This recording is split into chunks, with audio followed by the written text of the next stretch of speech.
Quand on se lance dans le e-commerce à l'international, la toute première question la plus importante, c'est où est-ce qu'on domicilie sa société? C'est vraiment une décision stratégique qui peut faire toute la différence.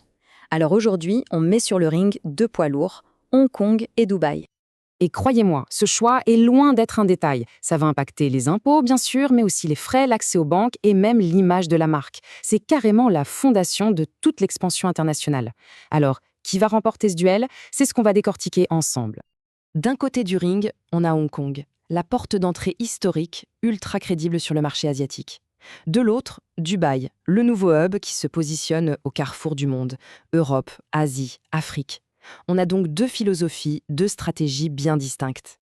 Allez, on commence tout de suite avec le premier round et sans doute le plus attendu, la bataille fiscale. Pour un business en ligne, c'est souvent là que le nerf de la guerre se situe. Alors là, attention, les deux approches n'ont rien à voir. Hong Kong, c'est simple. L'activité se fait en dehors du territoire, c'est 0% d'impôt sur les sociétés. Point final. Dubaï, c'est un peu plus subtil. C'est 0% aussi, oui, mais jusqu'à un certain seuil de bénéfice. Si on le dépasse, on passe à 9%. Par contre, et c'est là que Dubaï frappe très fort, c'est sur le plan personnel. 0 impôt sur le revenu et 0 sur les dividendes. Et ça, quand on est résident, ça change complètement la donne. On enchaîne avec le deuxième round, le choc des coûts. Parce qu'un régime fiscal de rêve, c'est bien, mais à quel prix est le ticket d'entrée?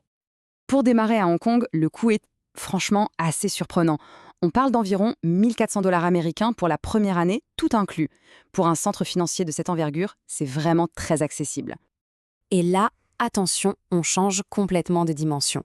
Pour une structure similaire à Dubaï, dans une free zone, le budget moyen à la première année, il explose. On arrive à près de 11 000 €. La différence est juste colossale et ça en dit déjà très long. Mais alors, d'où vient un tel écart? Eh bien, à Hong Kong, les coûts sont assez directs. Les frais d'enregistrement, la domiciliation, un secrétaire, et c'est à peu près tout. À Dubaï, le montage est plus complexe. Ce prix élevé, il inclut une licence commerciale assez chère qu'il faut renouveler, un capital de départ plus important, et souvent les frais de visa pour qui veut devenir résident. Troisième round, et celui-ci est crucial, l'arène bancaire.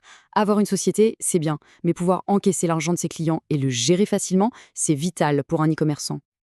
À Hong Kong, disons-le clairement, on ne plaisante pas avec les banques. Pour ouvrir un compte, il faut montrer patte blanche, un business plan en béton armé, de bonnes références et surtout, il faut se déplacer. La majorité des grandes banques exigent un entretien en personne. C'est un gage de sérieux, mais ça implique de prendre l'avion. Et voilà la riposte de Dubaï. C'est sur ce point précis que l'Émirat a une longueur d'avance pour le business en ligne. La flexibilité est reine. Des banques nouvelle génération comme Mashreq Neo ont tout changé. Elles permettent d'ouvrir un compte entièrement en ligne, sans jamais avoir à bouger de son fauteuil. Pour un entrepreneur du digital, c'est une petite révolution. Donc en résumé, pour les banques, on a deux écoles. On recherche le prestige des grands noms de la finance mondiale et une porte d'entrée royale sur l'Asie, c'est Hong Kong. On privilégie la simplicité, la rapidité du 100% digital et des comptes multi-devises super performants, alors c'est Dubaï. On arrive au dernier round de ce face-à-face. La réputation et la fameuse substance économique. Aujourd'hui, avec la pression internationale, il ne suffit plus d'avoir une fiscalité basse. Il faut être perçu comme un partenaire fiable et légitime. Et ça, c'est vraiment l'atout maître de Hong Kong. Sa réputation est en béton. Le fait que l'OCDE ne le considère pas comme un paradis fiscal, ça ouvre quasiment toutes les portes. Que ce soit avec les banques, les plateformes de paiement comme Stripe ou PayPal, tout devient plus simple. C'est un avantage énorme sur la scène mondiale. De son côté, Dubaï a beaucoup travaillé pour soigner son image. Les Émirats arabes unis jouent désormais le jeu de la transparence, notamment avec l'échange automatique d'informations. L'ère de l'opacité, c'est bel et bien terminé.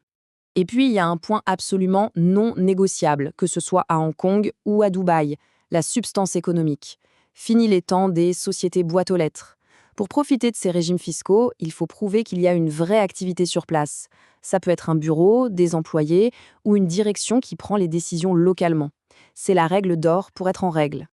Bon, après ces 4 rounds intenses, qui est le grand vainqueur?